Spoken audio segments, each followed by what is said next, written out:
بسم الله الرحمن الرحيم الحمد لله والصلاة والسلام على سيدنا رسول الله وعلى آله وصحبه ومن والاه.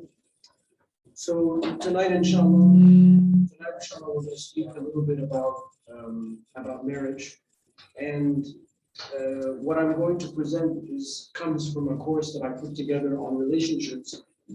In the course that I put together, I tried to cover it's much more than just marriage, but it's about different aspects of our relationships, human relationships.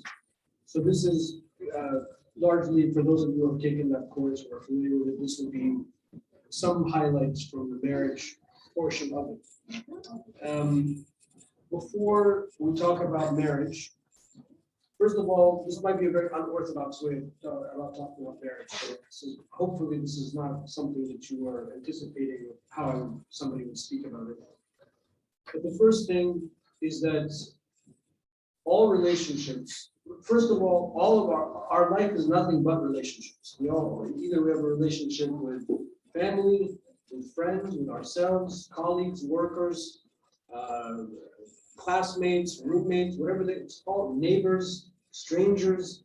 Everything is some way a relationship, somehow a relationship.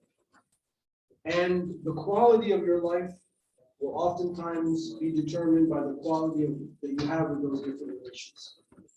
If you have good relations with people, usually you're probably happy and satisfied. If you have bad relationships, or some of the relationships are strained, or there's toxic relationships, usually it ends up becoming a source of misery and or stress in somebody's life. Is there another one that just clips on? I think that's one of the methods we'll start thinking about.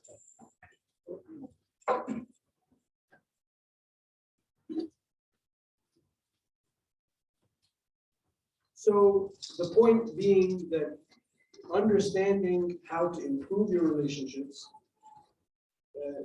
is one of the most important things that you can do.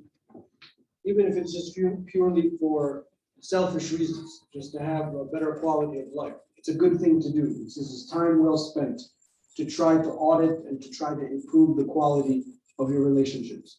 Many times we inherit relationships, so we don't think about it. We can't choose our parents, we can't choose our siblings. Oftentimes we can't choose our neighbors, you can't choose your colleagues, etc. So sometimes we feel we're helpless. And I think a lot of people live with a lot of stress and negativity, maybe some depression, anxiety because of those relationships. But we can improve our relationships. Allah does not burden a soul except with that which that soul can carry. So whatever we have, whatever we've been given, inshallah, we can improve it. So today we're just going to speak about the marriage part, inshallah, which is a relationship that you've chosen, hopefully, unless somebody was forced to get married. But usually this is a relationship that you've chosen. Now, before we jump into that, one of the things that I talk about in the relationships course, and something that's very important, is the concept of first principles. And that's probably where maybe this is a little bit different than what you might anticipate how I would speak about relationships. First principles are those values and those beliefs that you have that are the most important in your lives. They are the values, the wisdoms, the truths that you use to make decisions, to cast judgment on something. If you're presented with a challenge, usually those values, usually those beliefs will determine how you will act. As people of faith, hopefully all of us, that's what unites us here. Most likely our first principles will somehow be related to our relationship with our faith. And the reason I want to begin with that is that one of the unique features of Islam, and I would go as far as to say perhaps quite distinct from all other religious traditions, is Islam is by definition a first principles way of thinking. In Islam, we have this concept of usul, the basis of things, whether it's the basis of the law, or whether it's the basis of theology, or whether it's the basis of grammar. But the way that our intellectual apparatus works is to understand the core principles. of that subject matter, of that discipline, and from that derive this tree and this, these branches of knowledge and understanding. So Islam, by definition, is the first principle. Many of the hadith of the Prophet ﷺ, those very short hadith, like la darar wa la dirar, there is no harm or reciprocating harm. This is a hadith of the Prophet ﷺ, but this is one of our first principles. As a matter of fact, it's one of the hadith upon which is based the entire subject of Islamic law. That one of the meta principles of Islamic law is not to cause harm, not to harm other people, or not to do something that will cause harm to oneself. So the Prophet ﷺ himself spoke like that in many, many, many hadith. And this is one of his qualities, that he was given jawami' al-kalim. He was given the ability to summarize large concepts in very short words. So it's very important that when we begin to discuss marriage, that we need to understand what are our first principles. Of course, we all believe that we should be good and we shouldn't be bad and we have to pray. I'm not talking about those things. But our first principles as people of faith largely stem from our relationship with Allah and our relationship with the Prophet ﷺ. I don't want to spend too much time on that because that will almost be like a second, another subject altogether, but just sort of some highlights is how our relationship is with our Creator and how our relationship is with the Prophet ﷺ. The principles that we derive from that will oftentimes determine how we will function in our relationship. In the case of our subject matter for today in our marriages. It's not enough just to pray and to fast and to give zakah. Those are things that we have to do, but that's not enough. That's not what we're talking about. We're talking about having a relationship with God. What is our relationship with Allah subhanahu wa ta'ala? If you ask yourselves that question, that could be a very terrifying question because you might conclude, oh man, I have no relationship. I don't know. I just pray and that's it. Or what's your relationship with the Prophet ﷺ? And you're like, oh, I don't know. I just say la ilaha illallah Muhammad Rasulullah, that's it. Maybe you ask yourself that question and you start crying and you start becoming happy and you feel like, I have a strong relationship. And that's the first thing. When you talk about marriage, the first thing you need to do is to say, where am I vis-a-vis those relationships? Is there a place in my life where Allah subhanahu wa ta'ala, have I made the effort to know Allah subhanahu wa ta'ala? Do I know Allah ta'ala through His divine names and attributes? Do I spend time calling on Allah subhanahu wa ta'ala? Yeah, we have to pray, but that's, how many minutes, let's guess, how many minutes do our prayer take a day? Maybe, I would say, if you added the wudu to it, maybe 45 minutes, 30 to 45 minutes, that's it, all 5 prayers. And that's not even like one episode on Netflix, that's nothing, right? So that's not enough. But how about calling? They call it al-munajat. The saints would have this open dialogue with Allah subhanahu wa ta'ala. They'll just talk to God.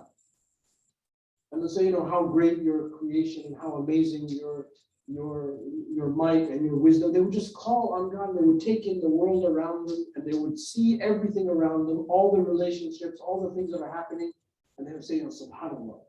They would say a beautiful sunrise or see a beautiful sunset and say, subhanallah. So they link these things to the relationship. They just call on God. And the same thing with the Prophet ﷺ. Now the reason that's important is because some of the things that we're going to talk about, if you don't have that kind of relationship, then these things are not really going to work for you. Oftentimes, when we have relationships, we're sort of on autopilot until something goes wrong. And when something goes wrong, that's when we start talking about, well, how can I fix it?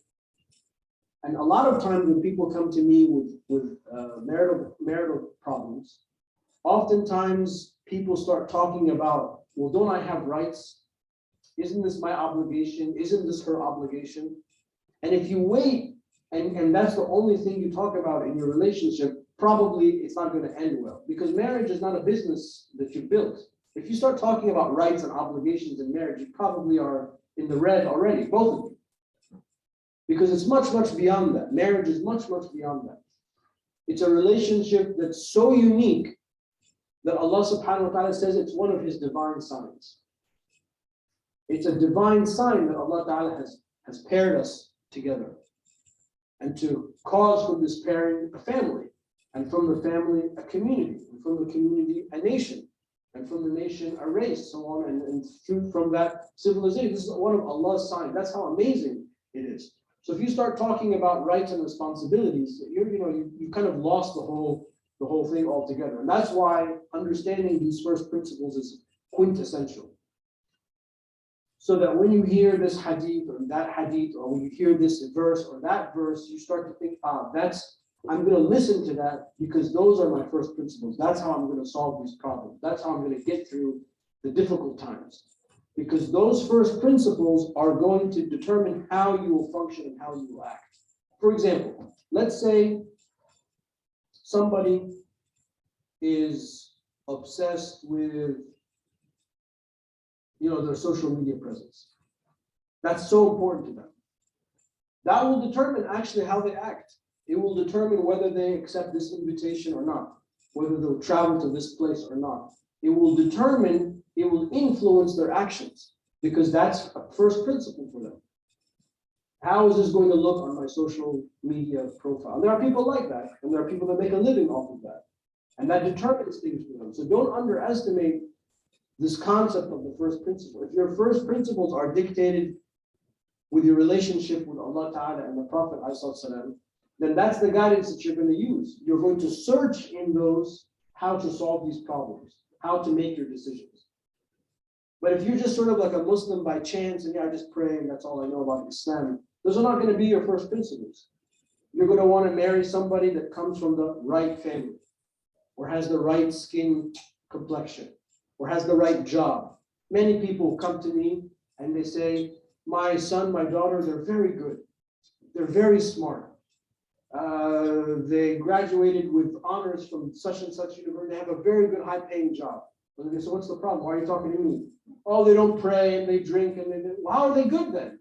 What's good about that? I mean, if my kids ended up like that, I'd feel like I failed as a father. Who cares about all that dunya stuff? I mean, we don't want our kids to be dunya failures. It's not either or. But when people come to me, that tells me that's your principle. That's how your psyche is built. Right? And I come from immigrant family too. I know what it's like. I left medical school to do this stuff. So you can imagine my parents felt when I left medical school. Don't listen.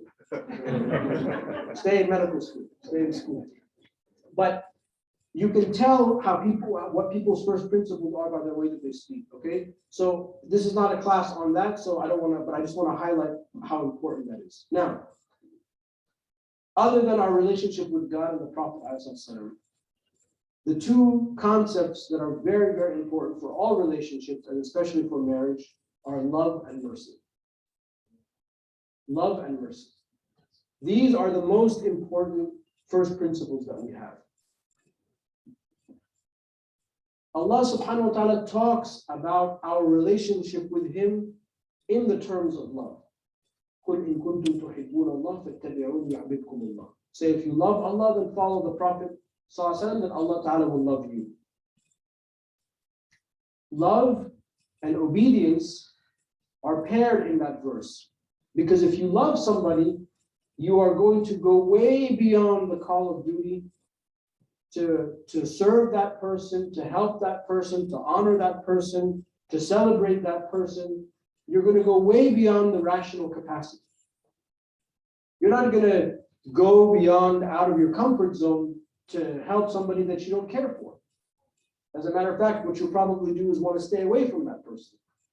But if you love somebody, then you've moved beyond reason. You're no longer in the rational. You love somebody, you do anything for that person.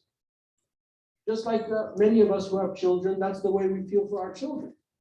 Naturally, we do anything for your child. You wouldn't think twice about it because Allah Ta'ala has created that, hopefully, inshallah, that instinct in you of love for your child. So love is something that we will come back to over and over again. And mercy. If there's one adjective that summarizes Islam, it's the adjective of mercy. The Prophet ﷺ is referred to as the Prophet of mercy. Allah Ta'ala begins the Quran in the name of Allah, the merciful, the compassionate, Rahman and Rahim. all these attributes of mercy, all these hadith about Allah's mercy towards humanity, that Allah Ta'ala has devised His mercy into 99 portions and only given one for this world, and the rest are for the hereafter, so on and so forth. Our relationship with Allah Ta'ala is with the merciful one. Our following of the Prophet is following Nabiyyur Rahmah, the Prophet of mercy, sallallahu alayhi wa sallam. Allah Ta'ala says about the Prophet, if you were rough and tough with people, they would leave you. The reason there are so many Muslims is because of this quality of mercy, that once people find this mercy and this love in Islam. I mean, now we have so many Muslims because we procreate, but I mean, throughout history, the reason people came into Islam readily and easily is because of this quality. You just believe in the statement and khalas, that's it. And everything is ease and everything is beauty. So our whole religion is based on these two concepts, love and mercy. And these are the most important things for marriage. Okay. Enough of first principles. I want to talk a little bit about men and women. Allah subhanahu wa ta'ala, He says in the Quran, وَأَنَّهُ خَلَقَ الزَّوْجَيْنِ الذَّكَرَ وَالْأُنثَى. Allah Ta'ala has created the two genders, male and female. I mean, I know we know this, but unfortunately today this is something that we have to repeat, just in case people wonder about this, that there are two genders. There are the male and the female. But Allah Ta'ala calls them a zawj. They are the pairs that go together. And this is what I referred to earlier when Allah says this is one of His divine signs. وَمِنْ آيَاتِهِ أَنْ خَلَقَ لَكُم مِّنْ أَنفُسِكُمْ أَزْوَاجًا لِتَسْكُنُوا إِلَيْهَا. And from Allah's divine signs that He created from each one of us a pair. So the verse doesn't just address the male, or the verse doesn't just address the female. But Allah Ta'ala rather says, from each single one of you, I have created from yourself that pair. That's one of Allah Ta'ala's divine, and that's why we say in English, I found my soulmate. When you meet somebody who you feel completes you. And that's why we refer to marriage as a completion of Islam. You've completed your deen, because now you've entered into a relationship that didn't exist before. And there can be different types of soulmates. You can have a soulmate from the same gender. You can have a soulmate of somebody that a teacher. So it's not like it just has to be one single person. But the concept is that when you find people that you feel like you've known your whole life, or you feel so comfortable with, or you feel like you get along with, this is a sign. Allah Ta'ala is saying this is one of my signs. Specifically in the case of marriage, لِتَسْكُنُوا إِلَيْهَا, Allah Ta'ala says. You find that soulmate so that you can dwell with that soulmate in peace and tranquility. لِتَسْكُنُوا إِلَيْهَا. Sakana is the same root that we use to describe or to refer to the home. The home is al-maskan. Al-masdar al-mimi, maskan. When you put the meme before it, it means the place of sakana. Sakana is sakina, peace, tranquility. So the home, the maskan, is the place of peace and tranquility. But before the physical home, the maskan, the home, is with the pairing of that person. وَجَعَلَ بَيْنَكُمْ مَوَدَّةً وَرَحْمَةً. And then Allah created between you love and mercy. Right, so this is a very beautiful verse. Allah Ta'ala describes the pairing of the two souls, the male and the female, coming together in peace and tranquility. Allah Ta'ala creates love and mercy. Mawadda wa rahmah. Again, you see, Allah Ta'ala repeats mercy, and mawadda is a word for love. Mahabba, mawadda, but this is the word that Allah Ta'ala chooses in mawadda wa rahmah. Love and mercy. So these are the two, the two pillars, the two cornerstones of the pairing of the two pairs. So Allah Ta'ala has created us, in a way you can think about this, Allah Ta'ala has created us to complete somebody else. And that other person has also been created to complete us. And one of the greatest joys you can have is to find that person, is to have that person in your life that you feel has completed you, and that you complete them. So marriage is a big deal, is what we're trying to say. It's not something to be taken lightly. And it's much, much more than, you know, what tribe you come from and your skin tone and what your education background and what your income statement is. I mean, Allah is not talking about any of that stuff. He's talking about love and mercy and dwelling and home and, you know, concepts that are much, much larger than that. Okay? Now, when I say the pairing of the two genders, also, even though this might not be so relevant for us living in this country, but it's also advocating a monogamous relationship. That the original model of marriage in Islam is a monogamous relationship. And that's the example of the Prophet who married Sayyidah Khadija alayhi salam, and all of his children were from Sayyidah Khadija, and he never married another woman while he was married to Sayyidah Khadija until she passed away alayhi salam. After the passing of Sayyidah Khadija, there were multiple marriages. When the Prophet was already 40, yeah, he was in his 50s, sallallahu alaihi wasallam. And he passed away when he was 63, sallallahu alaihi wasallam. So when he was in his 50s, alayhi wasallam, there were those multiple marriages. And there was only Ibrahim that came from Maria, the Coptic, and Ibrahim died. All of the Prophet's children died, alayhi salam, in his lifetime, except Sayyidah Fatima. Sayyidah Fatima alayhi salam died 6 months after his passing, alayhi salatu salam. So the sunnah of the Prophet is that he never married another woman while he was married to Sayyidah Khadija, because that's where the family was. That's where the children were. That's where the home was. And that's very, very important. Again, maybe not so much in this context, because it's illegal to do it in considered bigamy. And we don't allow it in this country or in the West because it's illegal and there is no protection. But it's something to highlight. There are other cultures, Muslim cultures, where it's very common. And it's more culturally accepted. But for most of us, we would find that abhorrent. It just wouldn't make sense to us, men and women. Okay. Now I want to talk a little bit about approaches to marriage, and I'll speak for a little bit more than maybe 10, 15 minutes, and then we can do questions and answers. And this is just, I know like I'm touching on things. I feel like I'm not really getting into anything, but I'm sure with the questions we'll get into them. Okay, there are 2 hadith that talk about how you get married. And this is related to the first principle thing. One hadith is addressed to men, and one hadith is addressed to women. The hadith that's addressed to men, the Prophet ﷺ, he said, "Tunkih al-mar'u li-arba'," that a woman is married for 4 things.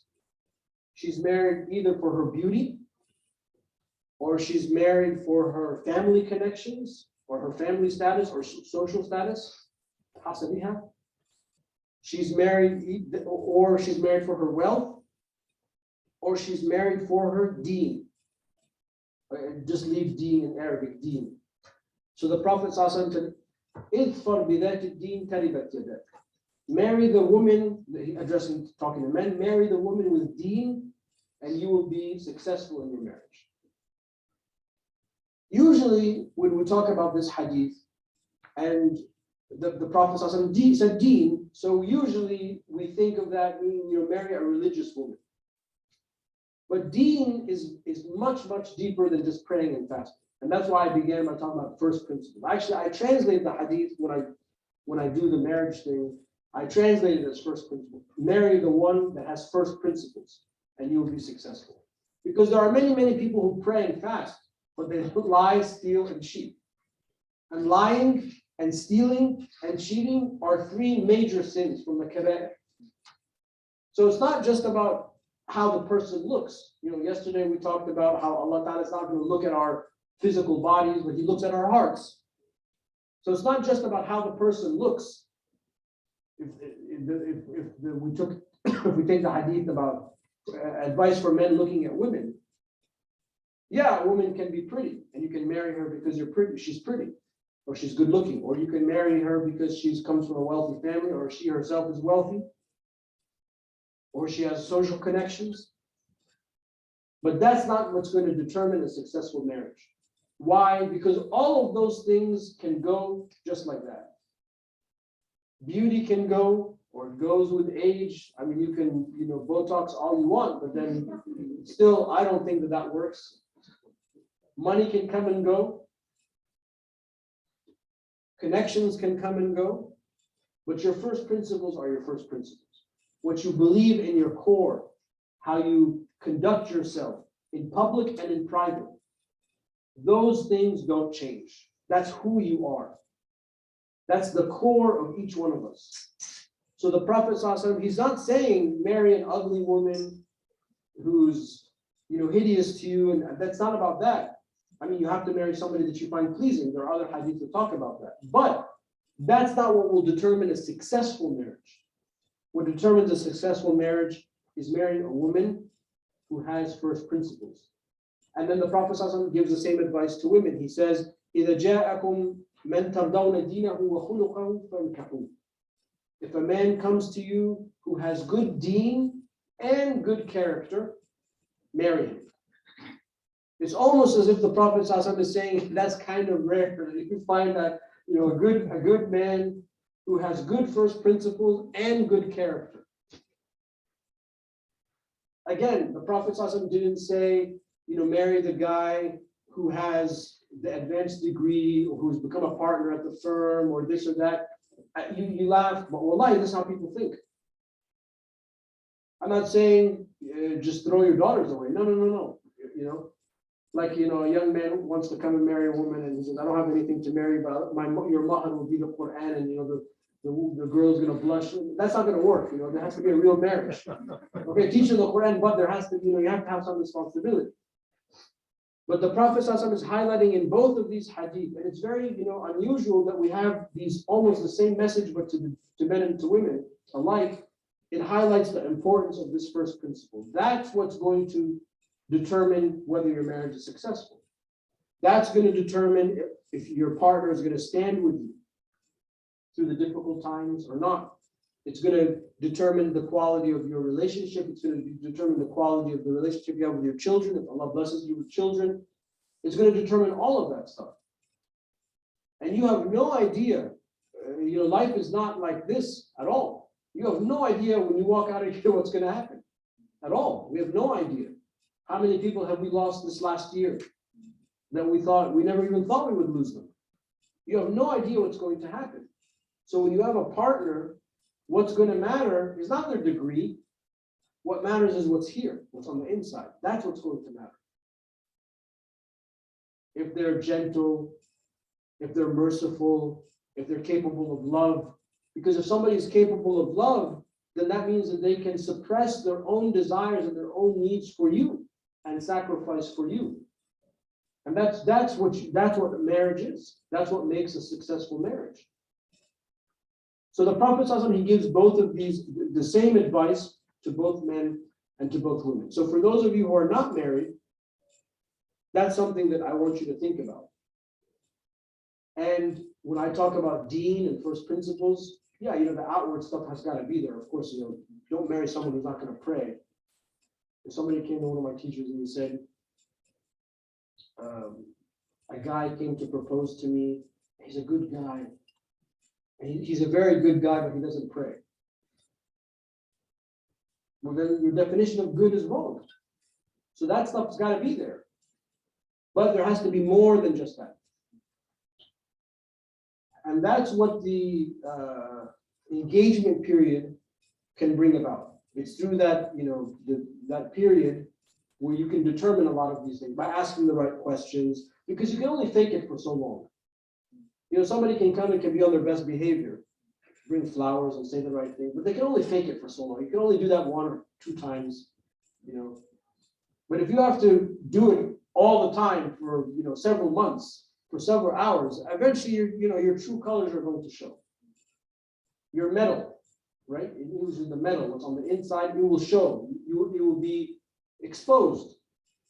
Somebody says something happens, the power goes out, there's a crisis, there's a car accident, somebody got sick, whatever the case may be. You'll be able to see the person as they from. And there's an Arab statement, and the shada'id taraf al-asdiqa. In difficult times, true friends are known. Why? Is because when things get tough, the people that are standing next to you, those are your real friends. Most people, they run away. I don't want to deal with that. It's the same thing. So the principles become clear. Okay.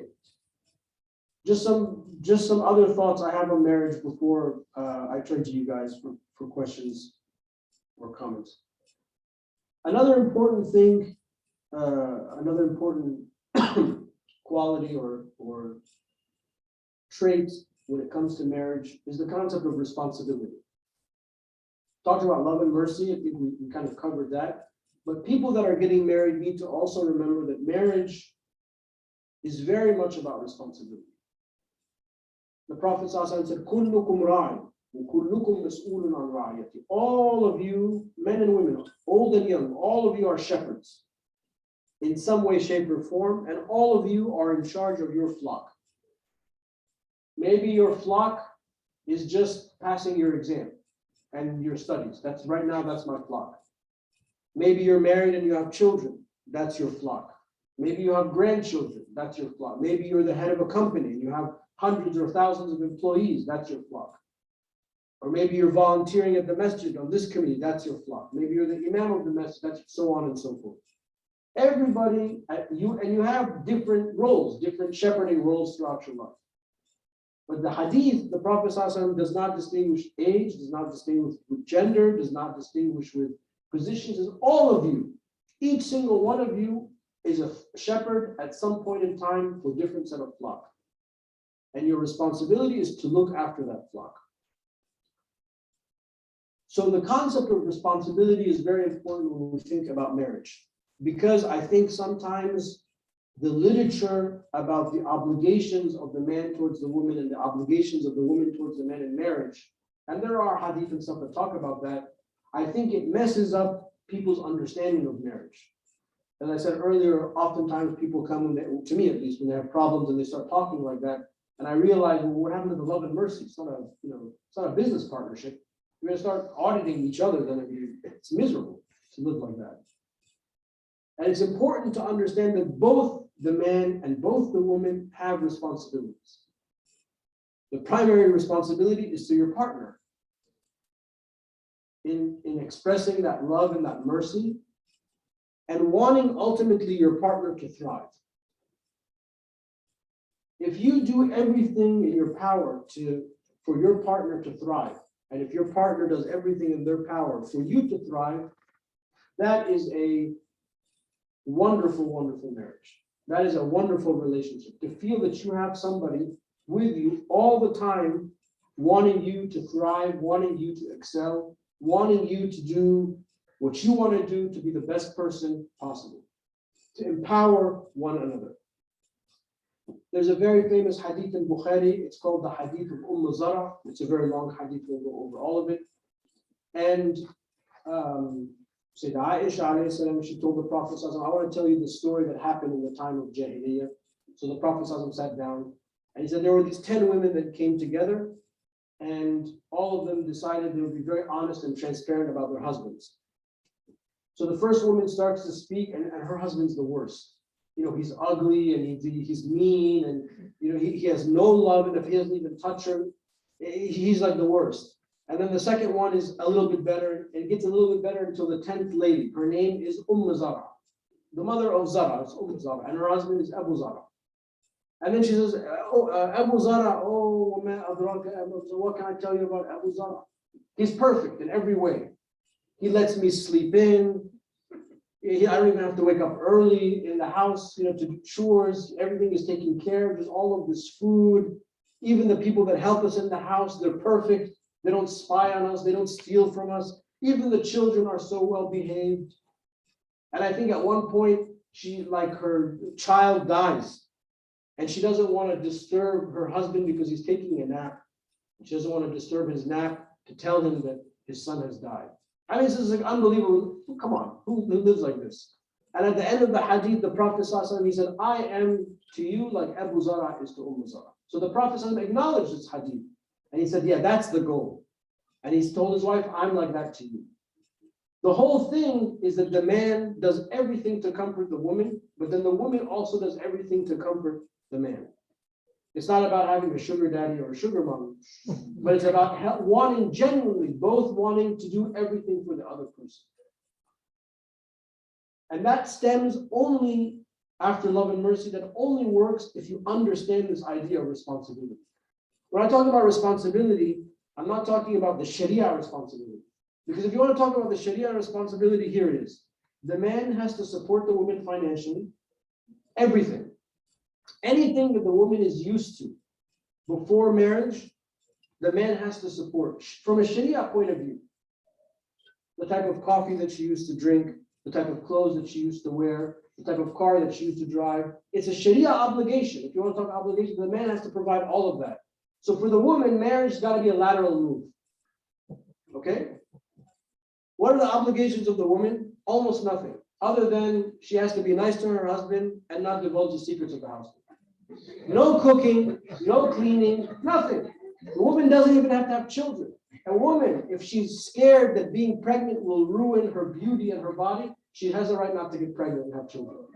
So if you want to talk about obligations, Sharia obligations, those are the Sharia obligations. That's not what I'm talking about, because you can't live like that. You can't. It's very hard to live like that. Because if you start thinking about your rights, and then I'm going to say, why do you want to get married in the first place? You really don't want to get married. You just sort of want, you want this sort of, you have this false concept of marriage.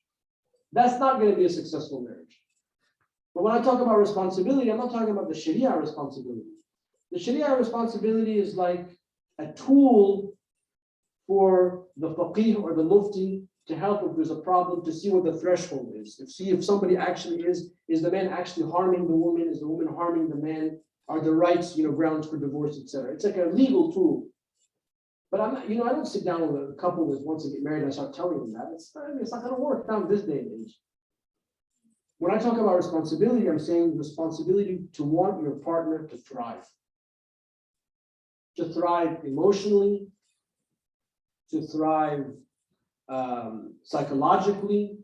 When I talk about thriving, it's not just dunya stuff. Maybe there are some dunya goals, but harm in the Sharia, in marriage, harm is any kind of harm. The Sharia doesn't talk about harm only as physical harm, but there can be mental harm, there can be verbal harm, there can be psychological harm, emotional harm. So if a couple comes to a qadi and the man has harmed the woman by cursing at her, the qadi has the right to chastise. The qadi can beat people in the Sharia. It's my favorite part about the qadi. It's called ta'zir. The qadi probably had like a little stick and he could like hit people. And I bet you if we brought that back, there would be many, many less, people would come with problems. So if the man cursed his wife, or if the man turned away from his wife, just turned like that, like I don't want to talk to you, the qadi has the right to chastise it. So when we talk about responsibility for thriving, the reason I bring up the harm is in Arabic we say bididdiha ta'raf al-ashya. By opposites things are known. So by knowing that the Sharia addresses these type of different various manifestations of harm, so then you can understand when I talk about responsibility to thrive in all of those categories. To really root for the other person, to help the other person, to make the other person be comfortable. Because when you do that from love and mercy, that's how you live up to that standard of that verse that Allah Ta'ala has created love and mercy between you so that you can dwell peacefully with one another. That's what you want. You want somebody who can understand that and be like, yes, I am up for that responsibility. I am for that challenge. I want to live for that.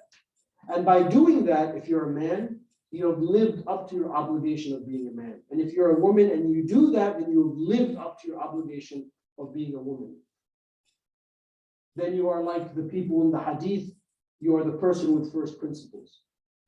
And your marriage will be successful. So I'll leave it there. Of course, there's many things. In the course, I also talk about problems. I don't think I have a lot of time to talk about conflict right now.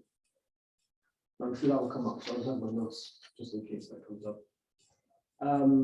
Any questions? Or I have a question, sir. Who made the Sharia law?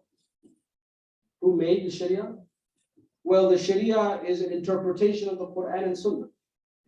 So the ulama, men and women, used their effort to interpret the best they could the Quran and the Sunnah, which is why the Sharia is based on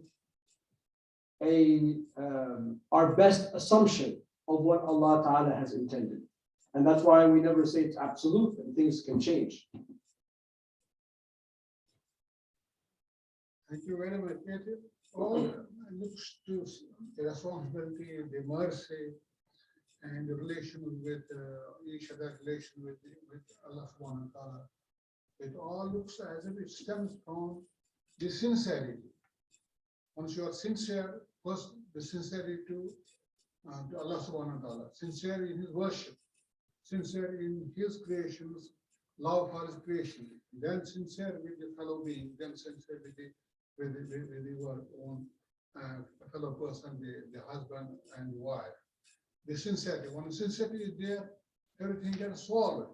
So what is your comment about being sincere in relation to all these comments, sincerity, in mercy and faithfulness? What is your comments about this sincerity?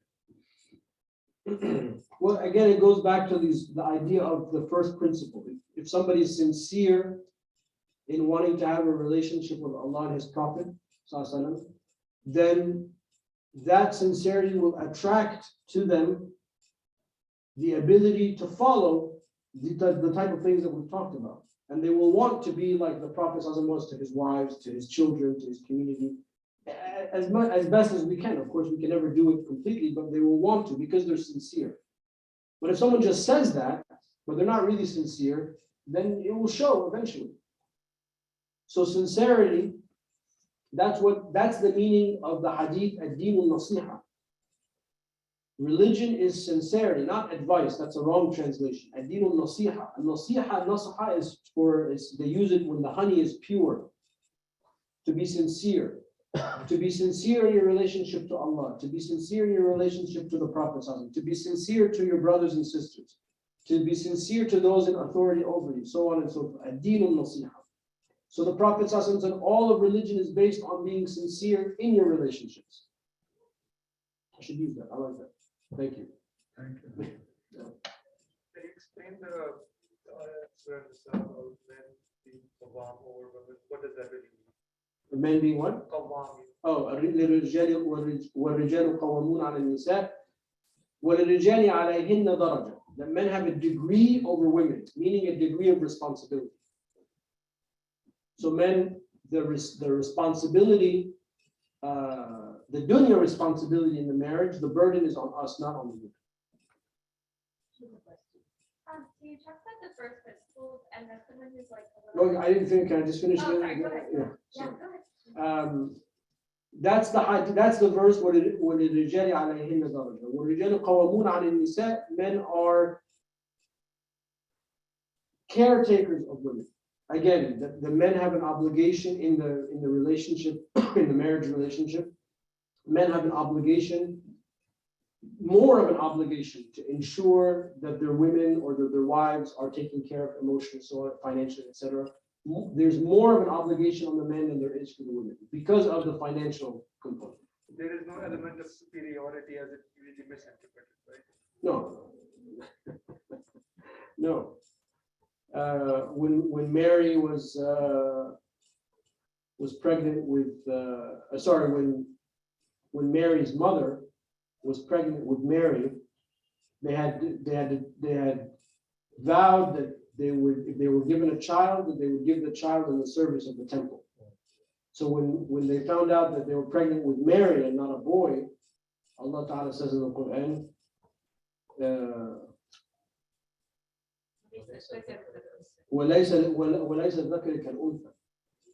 that we found out that I'm pregnant in a woman, in a girl, but the girl is not like the boy.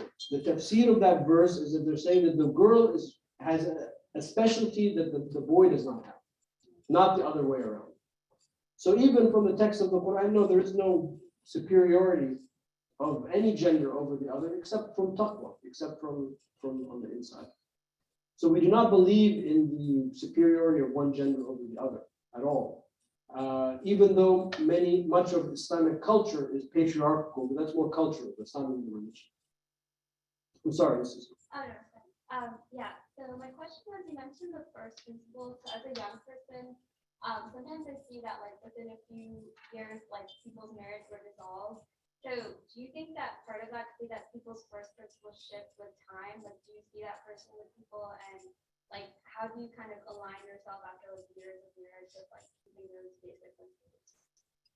That makes sense. Yeah, no, so people can change, but I don't think people change as much as we think they do. And I think that, I mean, I'm not an expert in this by any means, but I think that people whose marriages dissolve quickly, especially the ones that I've seen that dissolve and I've been involved with, is that they started off for the wrong reasons. Like exactly the hadith said, there is a sense that, okay, this person comes from a quote unquote good family or wealthy family, or we come from the same cultural background, or my parents approved, or something like that. And usually, if those are the only reasons why you're getting married, usually you have a higher risk of the marriage coming apart, because that's not enough for a union to stick. It's not enough. It won't work. If you grow up like I did as a child of immigrants, or even a generation after that, you probably have more in common. You feel like you have more in common with your non-Muslim friends than with your Muslim family, quote unquote, back home. I think our parents don't understand that. It's very hard because we look like this people, but we don't look like those people. But why do we feel like we're closer to these people, etc.? So that's not enough for compatibility. The way I would phrase it is probably the first principles were not aligned, or maybe they didn't have a talk about the first principles. As far as how do you keep that going, is you have to talk, you have to communicate. Communication is very, very important. A lot of times people get married. One of the problems I think with marriages is that you stop communicating with your partner. Not like you don't talk to them at all, but everything becomes just like routine. You know, what's for dinner, who's going to pick up the kids, who's going to do it, just becomes like that. But what happens, you have to talk, you know, like with a capital T, about these core things. I've been thinking about this, I've been thinking about that. And that only happens is if you carve out time for that, especially if there are kids involved or work becomes more a part, you know, it takes up more time. You have to carve out that time on purpose, whether it's, you know, date nights or whether it's just being spontaneous, but you have to talk with your partner.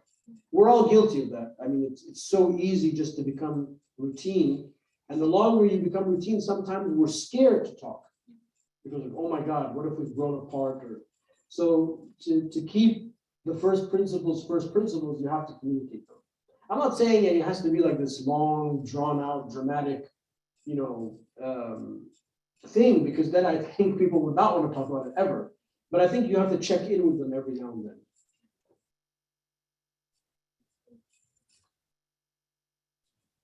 Yeah. In terms of like, as someone who's like growing up still, what are the signs of like the actual point where you're ready for marriage, or also in terms of like, is it more like your parents screening people more for you, or do you take the approach that you should find like your parents get involved more?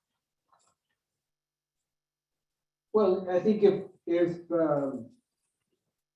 you're thinking about it all the time, then you probably need to get married. And that could happen at any age. The Prophet ﷺ said, "Man istata'a minkum al-ba'a falyatazawwaj." Whoever is able to, emotionally, physically, financially, you know, you have to have your ducks in a row, then get married.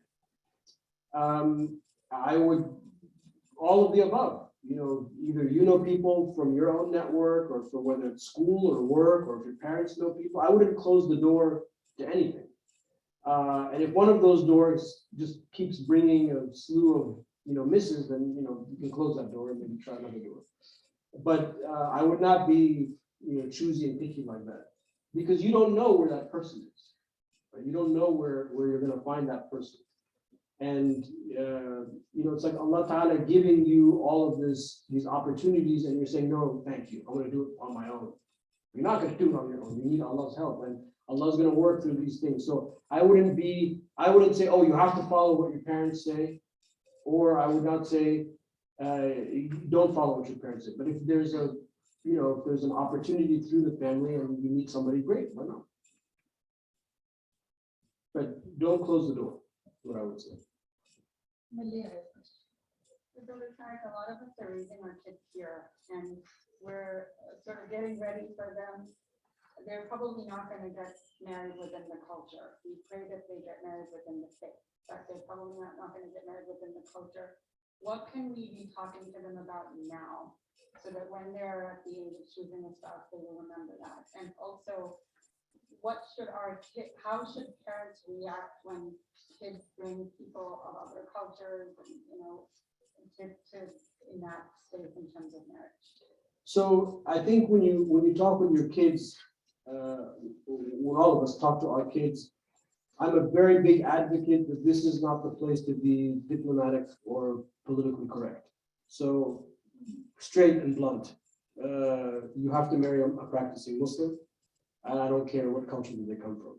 I think that's just I tell my kids it might be 2022 outside, but inside the house it's 1922. I don't know how long that's going to work for, but that's the line that I need to use. That's just the way it is. This is not a democracy in this house. I don't care what happens outside the house, but these are the rules of our family. And I think if you're just very clear about that's a pretty wide thing. There's a lot of wiggle room in that. But this not talking about it and just hoping is I think as parents a very wrong move. Because as I said, I think what ends up happening is our children, I grew up, and many of us grew up as children of immigrants. So there were times when we probably felt closer to our non-Muslim friends and, people that we met at Sunday school or the wider community, just because. So, I think the statistics are 1 in 5 marriages in America are cross-cultural / cross-religious. So the likelihood of them marrying cross-culturally, as you said, is very high. But that shouldn't stop that our threshold or the red zone for us is Islam. We don't want our children to lose Islam. And unfortunately it happens. It happens quite frequently, unfortunately. So that's honestly, that's what I would say. It's just very straight and blunt about it. For both men and for both boys and girls. So, I'm not an advocate of mixed marriages, religious mixed marriages. I'm very cautious about that. Even though there is some dispensation in Islam for men to marry Christians and Jews, I stray away from that. And I try very much to be very clear that for both boys and girls, or men and women, that it needs to be within the faith. Even if conversion takes place. Yeah. So for a lot of Is this being recorded?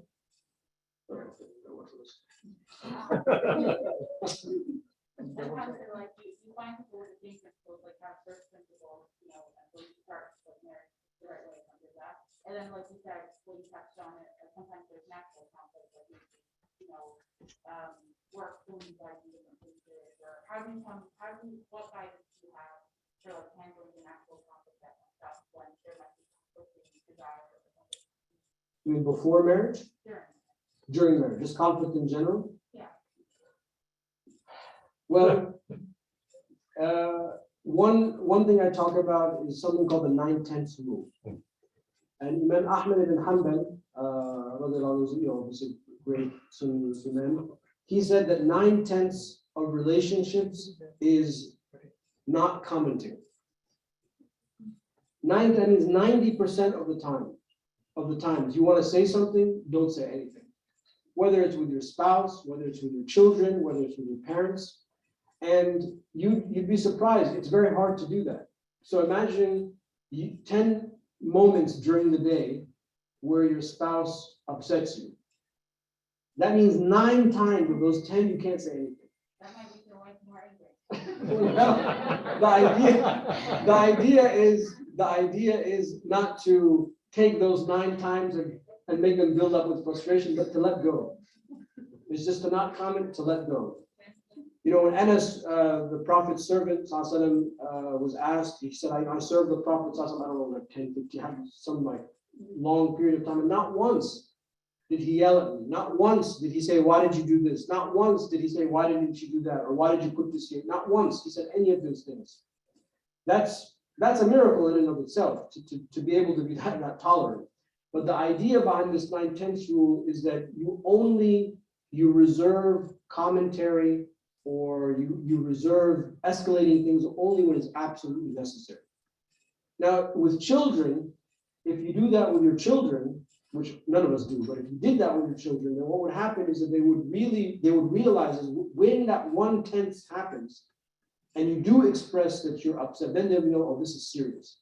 But if you're yelling at your kids all the time, now I was recently in Jeddah, and I came back, the flight from Jeddah to Paris, 2 hours, and I was sitting with my boys, and the lady behind us, she had this infant, and she did not stop cursing this infant. I was gonna get up and say something, my son's like, just Bubba, it's almost over, the flight's almost over. You know, she called her a donkey, she called her an animal, she said, I swear to God, one day I'm gonna kill you. I was like, what's wrong with this woman? In the span of a 2-hour flight, if you always say that to your child, then those words lose their meaning. When something bad happens, really bad happens, or you have to caution them, it doesn't mean anything because you're always talking like that. So with your spouse, what I would advocate, and you know, it's a reminder for me, first and foremost, is to let things slide. One of our teachers said, Hussein Nasr at university, he said, marriage is like death. Because you have to learn to kill a part of your nafs. Because you want this bottle of water here, but your wife wants it here. So you just have to let that go and let her move it there. It doesn't make any rational sense to you. You just have to let it go. Just kill that part of yourself, and that's fine if it's there. And you know, I think he said it's a comical thing, but it's a very wise statement because it's the same thing that we're talking about. Is you have to learn to let those things go. As far as the things that you mentioned, job and this and that, I mean that's just the dunya. You have to hopefully your relationship and your love for one another and desire for your partner to thrive is strong enough to withstand the distances. But I advocate as much as possible for people not to live apart for long periods of time. I think it's very, very, a lot of negative things can happen that are unintended consequences, especially when children are involved and things like that. Sometimes you have to, but I would try to minimize the time apart as much as possible. Yeah, I had a question about the engagement period. Like in some Muslim cultures, like the engagement is marked by a nikah, and then after what, and that's so that the girl and boy get to know each other, and then they get like, I don't know, then they have the dinner or the wedding and get married. Like what's the right way? I mean, how long should an engagement period be? Or just like basically how long should the period be to get to know one another? And well, the nikah is the marriage. Right. And I know in our culture it's the same way, and I don't understand, people don't get that. But the nikah is the marriage, meaning that if to undo that, you have to have a divorce. Right. So I think what the families want is that, oh, we don't want them to be by themselves, so we're going to do the nikah and we're going to call it an engagement. Who are you fooling? It's an actual marriage. That's the marriage. The walima can happen, you know, the walima can, literally, you can go to Starbucks and get some stuff, and that's the walima. I mean, the walima also doesn't have to be a 7-day event. So this is where culture has overtaken, you know, the religion. It's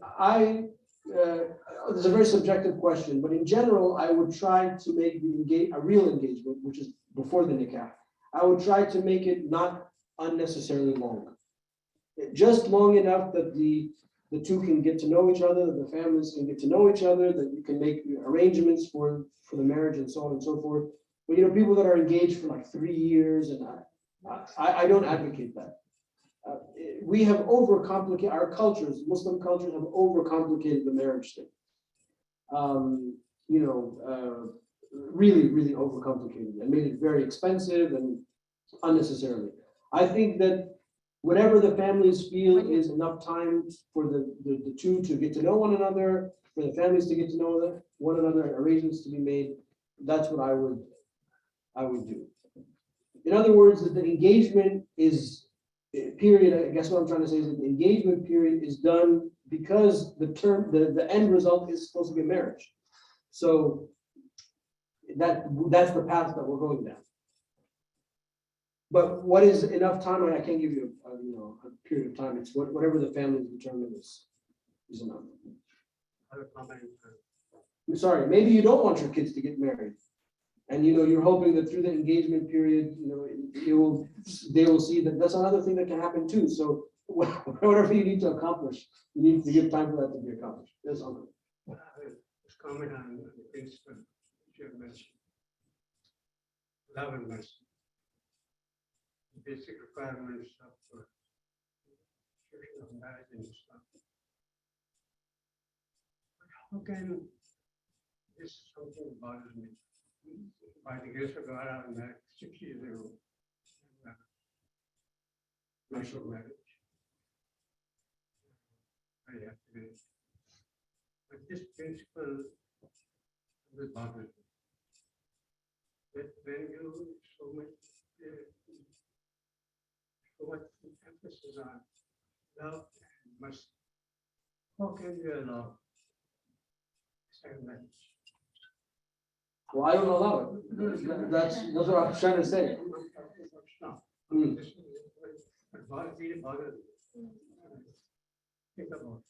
I'm very careful to answer questions. And if you are that much of love and mercy in this thing, and then you say, go married 4 times. What is this? Is this marriage just like that? You just go and throw this love and mercy everywhere like this? Imam Sharani. Love and mercy for a woman. Imam Sharani was a very famous medieval scholar and mystic. He said that a true Muslim would never marry a man. A true Muslim man would never marry a second woman because he would never allow himself to break somebody's heart. So from the Sharia that we live day to day in real life, that's what we would say. But there are circumstances where multiple marriages make sense. And I think that we have to differentiate between what we're going to do in our day-to-day life and understanding that the Sharia is here to serve a larger segment of human population. I know more than 99% is being no mercy at all. Love is thrown away, love or something because love it. You go and measure the Yeah, I agree. But there are, Islam and all that. I mean, your question is, it's okay, it is allowed in Islam. just because something is allowed doesn't mean that you can do it. That's also Brother Tarek, this is. You give the green light and then it's there. what do you mean? I can't change it.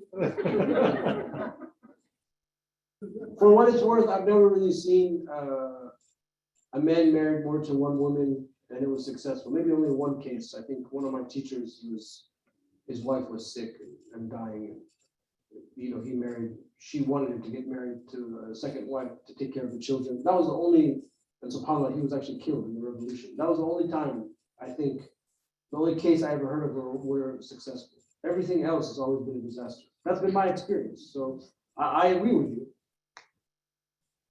And we'll continue saying that. So I have a question about a woman's responsibility towards her parents-in-law. She has none. Sorry? She has none.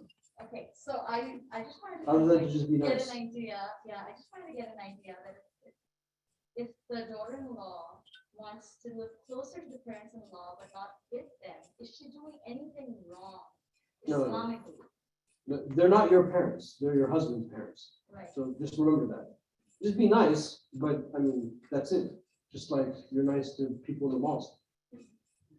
But you know, But according to our culture, Dr. Tarek, that's not the thing, right? well, our culture doesn't work all the time. Yeah. You want to end your marriage, live with your in-laws.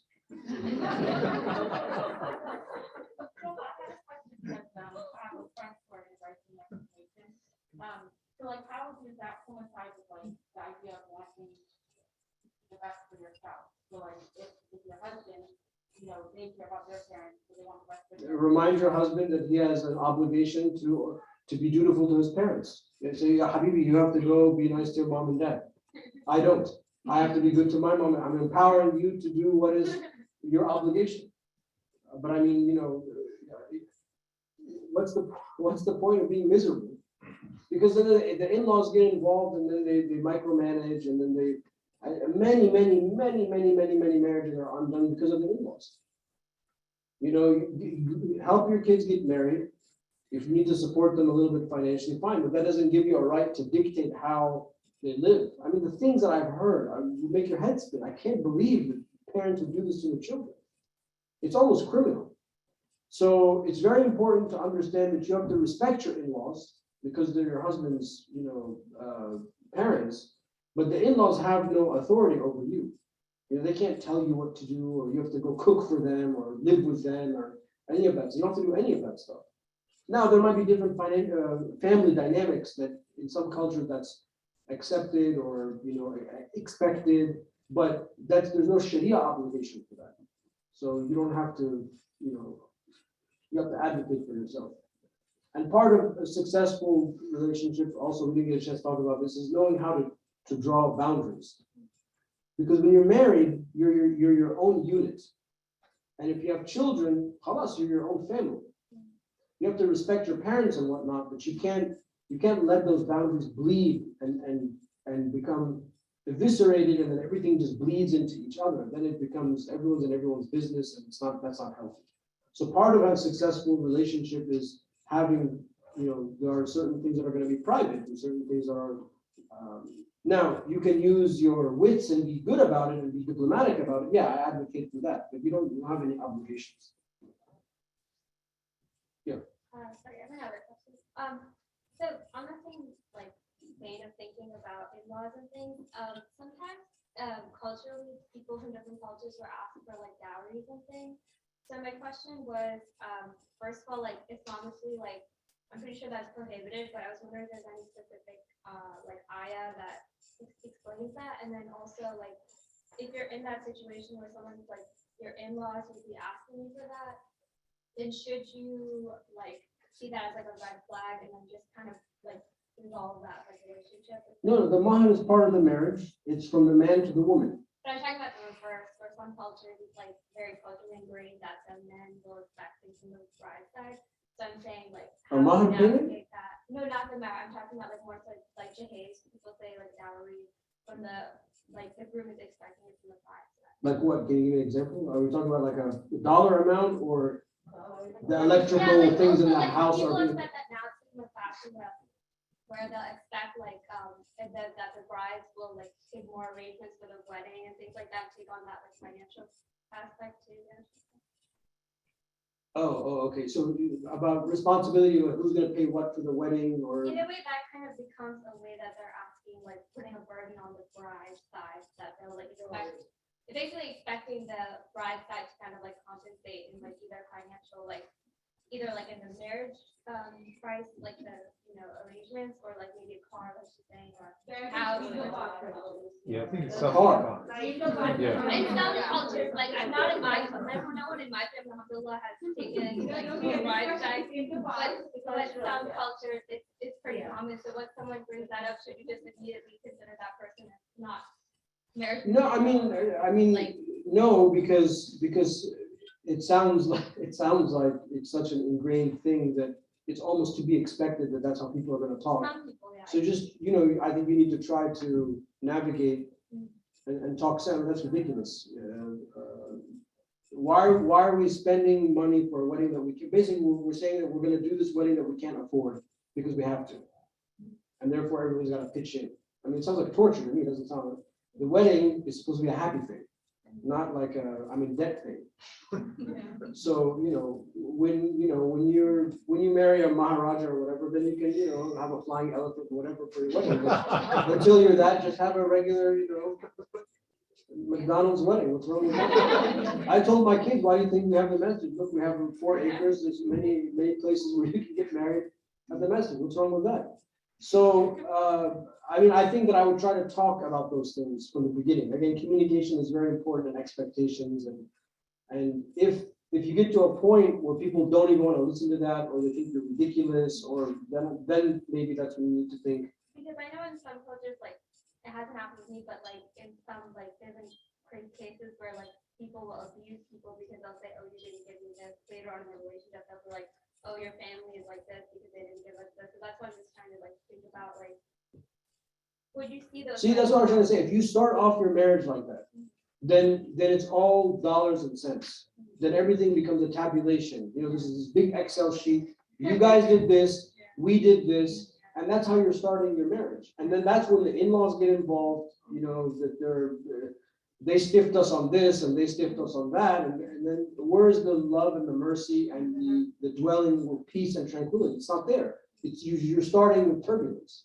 So that's a recipe for disaster, and that's how a lot of things get undone. So I advocate strongly for open communication, and I advocate strongly for very simple marriages and wedding ceremonies. Yes, there has to be mahar, there has to be, you know, you have to spend something to do the way. I'm not saying, you know, just get married in the parking lot the way we pray, I eat prayer, but you need to, there has to also be, you know, we are not royalty. We are not.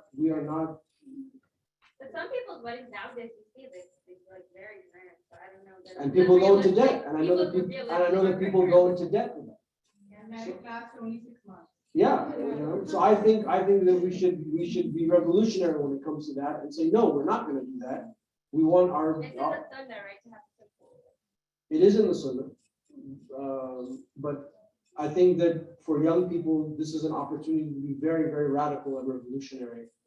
And introduce the concept of like micro weddings and, you know, that kind of stuff, and find a way to make it trendy. But why are we making it so difficult? It's like a target that's so hard to reach, so far away that we can't reach it.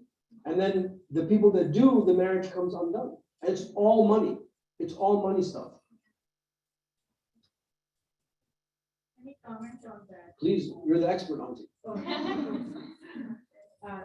The problem she is like, question she is facing is mostly Indo-Pak. Yeah. And especially when the family sees girl has a little bit more money than the groom side, so they start not asking directly. More like harassment. They are saying like, oh, you know, guy has to go to the office every day, so he's riding a bike. Can you guys get the car for him? This is the way they get it. And if she wants to live alone, actually it is the groom's responsibility to provide her the house. But they say, oh, in our family, you know, girl bring a piece of land so they can make their own house, and then, you know, the wife, they are just giving you the sign. So if any family is doing that, I think it's a red flag. Those people are, what type of people are they and what relationship. And the guys also, what I have seen a little bit, you know, around those examples, they are just saying that guy says, oh, it's for us. So he's making it clear to the girl, oh, it's for us. So let your parents do that. We are giving you meher, 1 lakh, 2 lakh, whatever it is. Again, the game is. But that's why your children and your children's children will eventually not marry within the culture. Because that will drive anyone That's crazy. what they say. That's what they say. That, you know, that is the best policy. Race Muslim, that is the best. Yeah. I think it would be helpful if we could talk a little bit about mahar issue as well, right? Because this is something which is it's like a taboo kind of a thing, right? For a girl to actually talk about it in a lot of cultures as well. You know, it's something that, you know, when Faria and I got married, she talked about it, you know, we discussed it internally. But I think the general approach a lot of people have is like to put the most nominal amount of it in terms of how to provide the protection for the girl. So if you could talk about it in terms of what you. Well, the mahar is determined by what we call mahrul mithl, the similar mahar. A woman that's getting married, what was her sister's mahar, what was her cousin's mahar, what was her neighbor's mahar, people of her age, of her socioeconomic class, what's the mahar? The range. And that is something that can be determined. That's what the mahar, that's what's owed to her. That's it. So, but what is the objective of having a mahar?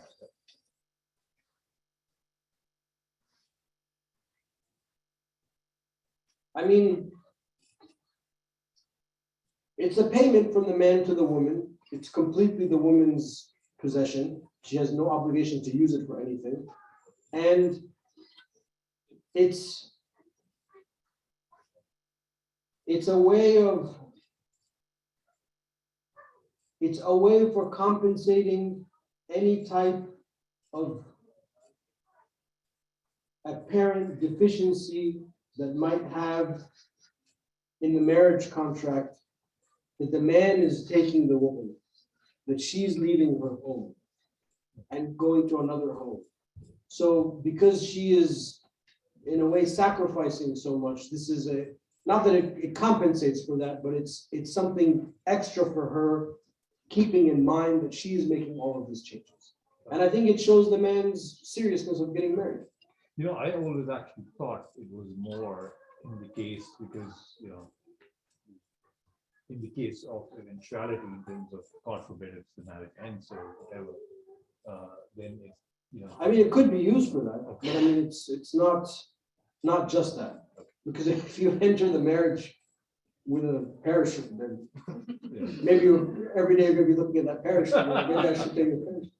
But women feel protective also, like, at least, like I said, I know more into past culture, since we are born and raised here. So some guys, in anger, 3 times, talaq. Where she has to go? She doesn't have anything. And her family is not ready to take her back. So at least, that is the purpose of the meher, if the guy is giving So her. it can be used for that, sure. Right. So women feel like, okay, this is mine, jewelry is mine, so at least I can eat, I can, Sure. go in the shelter. So, but when people say a huge amount, and they go with the groom, according to the groom income, like in millions and millions rupees, so everybody's trying to get the money. Those kind of woman or girl is trying to get advantage of that man. That is the other side. So I think this lecture would be very controversial if we were like in Karachi. I will not talk about this if I I want to go back to Uncle's comment about polygamy, and I remember in Quran it's written like marrying once, 2, 7, 4, I guess, and do justice. And if you can't do justice, just marry one.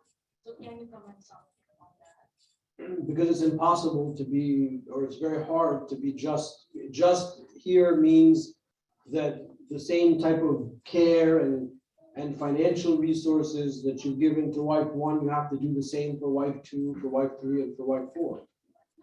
Now, many people, many men that marry multiple women, that's not what they're thinking about. They're just, I became wealthy, so I'm going to marry a younger woman and this and that. But I mean, that's what the verse is talking about, is that you have to be just and equitable in the time that you give them, equitable in the resources that equitable in what they're eating and how they're clothed, etc., etc. And if you can't, then it would be considered a sin to have a multiple marriage.